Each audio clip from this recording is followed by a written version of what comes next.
নমস্কার বন্ধুরা, ময়ের হেসেলে আপনাদের সবাইকে স্বাগত। আজকের রেসিপি ইঁচড়ের কোপ্তা কারি, যেটা সম্পূর্ণভাবেই আমিষ।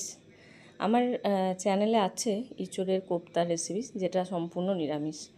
এটা একদমই যারা আমিষ ভালোবাসে তাদের জন্য।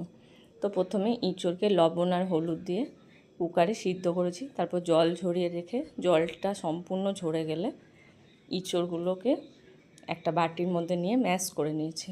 এবার আলু সিদ্ধ দেবো ওর মধ্যে। এবার ভালো করে চটকে নেব, যাতে গোটা গোটা যে অংশগুলো সেগুলো না থাকে, একদম মসৃণ করে মেখে নেব। তারপর দেব হলুদ, কাশ্মীরি লঙ্কার গুঁড়ো, ভাজা জিরে গুঁড়ো দেবো, আর আদা আর লঙ্কা বাটা দেব। তারপর বেসন দেব। এবার ছোট্ট করে কুচি কুচি করে কাটা কাঁচা লঙ্কা দিয়ে দেব। এবার ভালো করে চটকে নেব।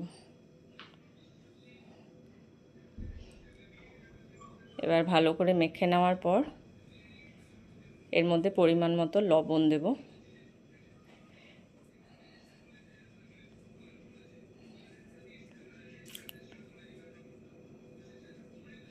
আর একটু সামান্য চিনি দেব। এবার আবার ভালো করে চটকে নেব। এবার এটা ভালো করে মাখা হয়ে গেলে এটা ছোট ছোট বলের মতো তৈরি করে নেব।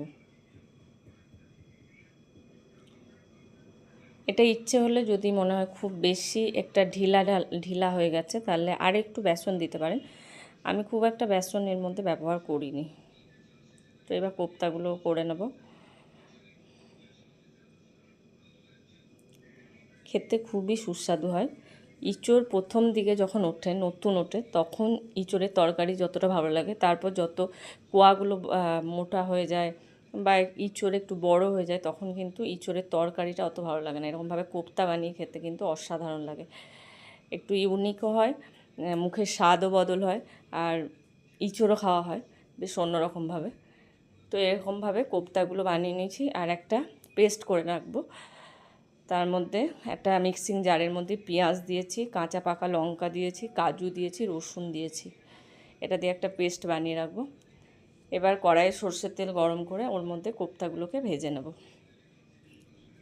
কোপ্তা আমার বেশ কয়েকটা হয়েছে, তাই একবারে ভাজছি না, দুবার এগুলো ভেজে নেব। কোপ্তাগুলো কিন্তু শুধু শুধু গরম গরম খেতে বেশ ভালো লাগে। অবশ্যই বানাবেন, দুর্দান্ত স্বাদের এঁচোড়ের কোপ্তা কারি। তো এই কোপ্তাগুলো ভাজা হয়ে গেছে। এবার আরও যে বাকিগুলো আছে ওগুলোও ভেজে নেব। এবার দুটো পাশকে ভেজে তুলে নেব। খুব কড়া করে ভাজার প্রয়োজন নেই, এরকমভাবে ভাজতে হবে যাতে কোপ্তাগুলো গ্রেভির মধ্যে ফেলার পর ভেঙে না যায়। সেরকমভাবে দুদিকটা একটু ব্রাউন কালার করে নিলেই হয়ে যাবে। এবার এই কোপ্তাগুলোকে উল্টে পাল্টে ভেজে নেব। আমি পুরো রান্নাটা সাদা তেলে করিনি, সর্ষের তেলে করেছি। তো আপনারা চাইলে এটাতে সানফ্লাওয়ার অয়েল ব্যবহার করে করতে পারেন। এবার আর বাদ বাকি কোপ্তাগুলো তুলে নেব। এবার ওই তেলের মধ্যে জিরে ফোড়ন দিয়েছি, তেজপাতা, এলাচ আর দারচিনি দিয়েছি। এবার এবার ওটা পুরো ভাজা হয়ে গেলে পেস্টটা দিয়ে দেবো। পেস্টটা দিয়ে এটা একটু কষে নেব। বেশ কিছুটা সময় নিয়ে কষবো, কারণ পেঁয়াজ থেকে জল ছাড়ে। এবার কাশ্মীরি লঙ্কা দেব কালারের জন্য, আর জিরে গুঁড়ো দেবো, ধনে গুঁড়ো দেবো। এবার ভালো করে আবার কষবো। একটু অল্প আঁচে কষতে হবে, যেহেতু কাজু বাটাটা আছে। কাজু বাটা দিলে সহজেই ধরে যায়, তাই ওটা একটু খেয়াল রাখবেন। একটু অল্প আঁচে করতে হবে, আর বারবার খুন্তি নাড়িয়ে নাড়িয়ে এটাকে নাড়িয়ে দিতে হবে, যাতে তলাটা ধরে না যায়। বেশ কিছুটা সময় নিয়ে এটা একটু কষতে হবে। মশলা যত ভালো কষা হবে, রান্নার স্বাদ ততটাই সুন্দর হবে, তত বেশি হবে। এবার একটু ঢাকা দেব। এবার একটু টেস্টটাকে ব্যালেন্স করার জন্য এখানে একটু মিষ্টি দিয়ে দেবো।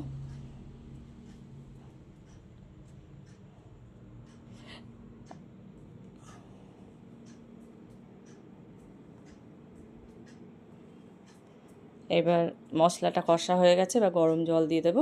যেরকম পরিমাণ গ্রেভি রাখা হবে, এবার পুরো গ্রেভিটা ফুটে উঠলে তার মধ্যে কোপ্তাগুলো দিয়ে দিতে হবে। কোপ্তাগুলো দিয়ে বেশি ফোটানোর প্রয়োজন নেই, কারণ এখানে সিদ্ধ হওয়ার মতো কিছু নেই। কোপ্তাগুলোতে জাস্ট গ্রেভিটা সুন্দরভাবে ঢুকে গেলেই এটা বন্ধ করতে হবে। তার আগে একটু গ্রেট করে জায়ফল দেব।